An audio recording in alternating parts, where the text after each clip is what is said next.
En fait, on peut toujours trouver une excuse pour se dire « Moi, je ne suis pas assez ceci, moi, je ne suis pas assez cela pour être disciple de Jésus. » Et c'est là que je t'invite à ressortir ta Bible et à relire tous les personnages de la Bible et à te rendre compte que Dieu n'arrête pas d'appeler des gens qui ne sont pas parfaits.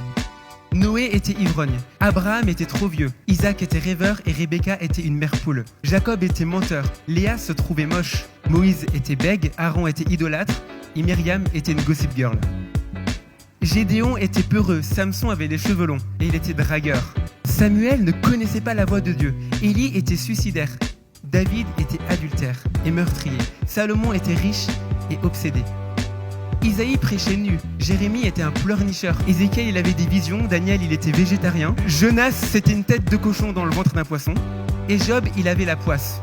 Anne c'était une bigote, Siméon c'était un chacha, les rois mages n'étaient pas rois. Élisabeth était stérile, Zacharie était incrédule, et Jean-Baptiste mangeait des sauterelles. Pierre était borné, Nathanaël était sceptique, Thomas encore plus sceptique, Jacques et Jean c'était des faillots, Lévi travaillait pour les impôts, et Zacharie était petit.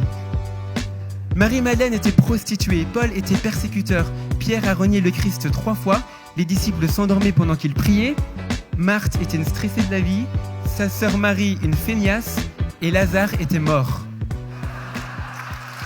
Est-ce que tu crois pas que là-dedans, tu as aussi ta place ? Tu crois pas que tu as aussi ta place pour être disciple de Jésus, pour avoir un livre de la Bible à ton nom ? Pour que l'histoire du salut passe à travers toi ? En fait, c'est ce que Dieu aime. Quand Dieu appelle des disciples missionnaires, souvent il les appelle à mettre le bazar. Pas parce que c'est des gens parfaits qui vont organiser un bon bazar, mais souvent parce que leurs imperfections, leurs fragilités, leurs doutes est ce qui va mettre le bazar. Parce que comment c'est possible que quelqu'un d'aussi normal, d'aussi fragile, puisse porter en lui la puissance de Dieu, puisse porter en lui l'œuvre de l'Esprit Saint. Et ça, c'est ce que Dieu veut pour toi. En fait, souvent, tu vas mettre le bazar dans ta vie, justement parce que tu es trop normal, parce que tu es trop toi-même, tu as tes tics de langage, tu as ton régime alimentaire, tu as tes petits trucs, mais Dieu t'utilise quand même. Ça va mettre le bazar, parce que ça dit aux autres, mais si lui, il connaît Dieu, peut-être que moi aussi, je peux connaître Dieu.